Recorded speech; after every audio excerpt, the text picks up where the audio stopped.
इससे पहले हम नहीं लेते थे तिरंगा हाथ में, लेकिन आज जब ले रहे हैं तो बहुत ज़्यादा खुशी मिल रही है कि हम भी इंडिया के सिटीजन। कश्मीर के पास जो उसका इंफ्रास्ट्रक्चर है ना 2050 तक में भी वो स्विट्जरलैंड वाला हो जाएगा, ठीक है। तो कश्मीर को इतनी सहूलियत मिल रही है, वो हमारे पास क्यों आएंगे? यहाँ जो हर इंडिविजुअल बेचारा परेशान है, बच्चे, बूढ़े और जवान इस वक्त हमें दिखाई दे रहे हैं कि किस तरह से वो सेलिब्रेशन कर रहे हैं। लेकिन एक तो ये सेलिब्रेशन जो करने का तरीका है, सबसे पहले इसके ऊपर भी कई सवाल आते हैं। अगले साल तीसरा साल मनाते हुए सुपर एटमी पावर आखिरी जंग 71 में लड़ी। सच ये है कि मकबूजा कश्मीर हमसे छीन के ले गए। सोशल मीडिया पे 1 मिनट की खामोशी पे जुमे के रोज 10 मिनट से इंडिया को कोई फर्क नहीं पड़ता। मेरे ख्याल से जी अगर देखा जाए। नमस्कार दोस्तों, जय दोस्तों। आज भारत में 15 अगस्त है और इस पर पाकिस्तानियों का जो रिएक्शन आ रहा है वो बहुत ही दिलचस्प है, क्योंकि इस बार पाकिस्तानियों ने रिएक्शन दिया है कश्मीर को लेकर।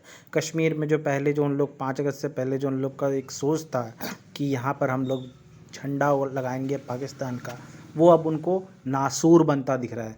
पाकिस्तान में जो अब हालात बदले हैं और जो कश्मीर में जो हालात बदले उसको देखकर पाकिस्तान अचंभित है। आइए चलिए वीडियो देखते हैं क्यों और क्या बोल रहे हैं। हमारा वतन मुश्किलात के भंवर में क्यों फंसा हुआ है? मुल्क का मजमूई कर्जा 67,525 अरब रुपए तक कैसे पहुंच गया और क्यों पहुंचा? हर शहरी इस वक्त 2,80,000 रुपए का मकरूज कैसे हुआ? आपके हाथ में है तो कैसा लग रहा है? बहुत ही अच्छा लग रहा है। देश का तिरंगा अपने हाथ में, इसमें एक अलग ही जज्बा उठता है दिल में, और हम अपने मुल्क में भाईचारा, हुब्बुल वतनी और प्यार और मोहब्बत का जज्बा पहुंचाना चाहते हैं। खत्म होना तो दूर की बात है नहीं, और मेरी ख्वाहिश है कि मुझे बचपन से पढ़ाया गया था कश्मीर बनेगा पाकिस्तान, मेरी शारग है। आज़ाद होगा भारत के तसल्सल से जुल्म से कि नहीं? हाँ या ना? हमारी फौज को दुनिया मानती है, एटमी पावर भी हम है, लेकिन हमारे शारग काट के वो ले गया, लेकिन हम बयान तक महदूद है। हम सड़कों का नाम कश्मीर रख देते हैं। मैंने फुटेज दिखाया, वो इस्लामाबाद में हमने बैनर लगा दिए कि जैसे मोदी पड़ेगा तो वो कश्मीर देगा। ये देखें जरा, ये इस तरह तो मैं नहीं कह रहा कि ये हारन बजा रहे हैं हम कि जी उसके लिए हारन बजाएं। अच्छा कई सब हारन बजाने की आवाज से मोदी के मकबूजा कश्मीर छोड़ देना मुझे बचगाना बातें लग रही हैं कि हिस्ट्री में एक इवेंट हो जाता है। 5 अगस्त का स्टेटस जो इधर उधर करना था अपनी मर्जी से इंडिया ने वो कर दिया। अब वो वहाँ डेमोग्राफी भी चेंज कर रहे हैं, अभी वो वहाँ लैंड ओनरशिप भी चेंज कर रहे हैं, वो वहाँ पे रजिस्ट्रीज कर रहे हैं। उनके पंडित वहाँ बैठ के जो चीज़ें एक रिलीजियस मुस्लिम कम्युनिटी में नहीं होनी चाहिए वो कर रहे हैं।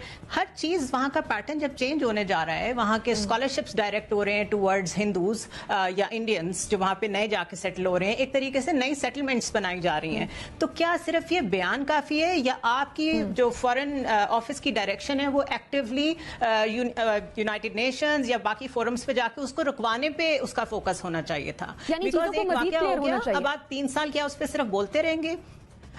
नहीं, मैं ये कह रही हूँ कि जो डेमोग्राफी वहाँ चेंज हो रही है उसको रोकने के लिए आपने क्या किया है? क्योंकि अगर उसको आप नहीं रोकेंगे तो उसके बाद सिर्फ स्टेटस तक बात नहीं रह जाएगी, सब कुछ ही चेंज हो जाएगा अंदर का नक्शा। सो ये काफी नहीं है और इससे अभाम भी कोई दूर नहीं हुआ। तो वहाँ पे उनके प्राइम मिनिस्टर ने एक कैंपेन स्टार्ट किया, हर घर तिरंगा, ठीक है, क्योंकि इंडिया की यूनिटी को पूरी दुनिया में शो करता है। हमारे यहाँ पे ऐसी कोई कैंपेन गवर्नमेंट की तरफ से क्यों नहीं? जज्बा है लेकिन गवर्नमेंट की तरफ से ऐसा। जी आपकी बात बिल्कुल दुरुस्त है, और ये खाली इंडिया में नहीं, मैं बेसिकली यूएई में मुकीम हूँ, और जब भी उनका 2 दिसंबर आता है, उनका नेशनल डे आता है, तो हर जगह पे ये जो है वो करते हैं, अपनी फ्लैग्स लगाते हैं। हमारे भी है वो जोश जज्बा, लगाते हैं तो ये इतने लोग मौजूद हैं, लेकिन मैं कह रहा हूँ गवर्नमेंट सतह पे इसको करना चाहिए। जिस तरह एक शजरकारी की मुहिम होती है, इसी तरह पोलियो की मुहिम है, इसी तरह जब हमारा ये नेशनल डे पास आता है या जब ये 14 अगस्त, तो स्टार्ट ऑफ द मंथ इनके 1 अगस्त को जो है वो उसको स्टार्ट कर देना चाहिए, और ये पूरा महीना तकरीबन चलता रहना चाहिए। इसी तरह के हर घर, हर छत, हर काम की जगह पे, हर दफ्तर के ऊपर जो है वो कौमी जो है वो झंडा लहराए,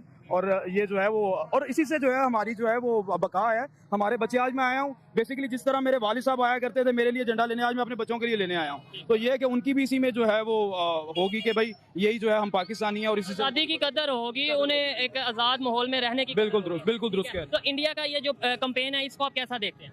मेरे ख्याल से जी अगर देखा जाए, नेशनली देखा जाए, तो यूनिटी के लिहाज से बड़ी अच्छी कैंपेन है, क्योंकि उनकी बहुत सारी स्टेट्स हैं, बहुत बड़ी स्टेट्स हैं, और मैं तो बाकायदा इंडियंस को जानता हूँ अपने जो यूए में रहते हैं, वो डिफरेंट कल्चर, डिफरेंट लैंग्वेज के हैं, लेकिन जब उनकी बात होती है तो वो तिरंगा उनका एक ही है, वो इंडियंस हैं at the end. They are इनके वो टोल के, लेकिन किसी भी मजहब से भी है। जी, लेकिन हम जो है वो इस टाइम बड़े फंसे हुए हैं, जात पात में फंसे हुए हैं, सियासत में फंसे हुए हैं, पार्टियों में फंसे हुए हैं, सूबों में फंसे हुए हैं। जी मैं पंजाबी हूँ, मैं बलोची हूँ, इसमें हम सबको जो है वो साथ मिलकर चलने की जरूरत है। ये एक एजेंडा ही। तो जैसा कि आपने देखा दोस्तों कि इस वीडियो में पाकिस्तानी किस तरह से रो रहे हैं, जो 5 अगस्त को लेकर जो उन लोग का एक मोटो था, एक दिमागी संतुलन था कि हम लोग वहाँ पर झंडे लगाएंगे, 1 मिनट तक हम लोग शोक मनाएंगे और हम लोग टीवी में, सोशल मीडिया में प्रमोशन करेंगे। ये पूरा धरा का धरा आ गया भारत के कॉन्स्पिरेंसी के चक्कर में।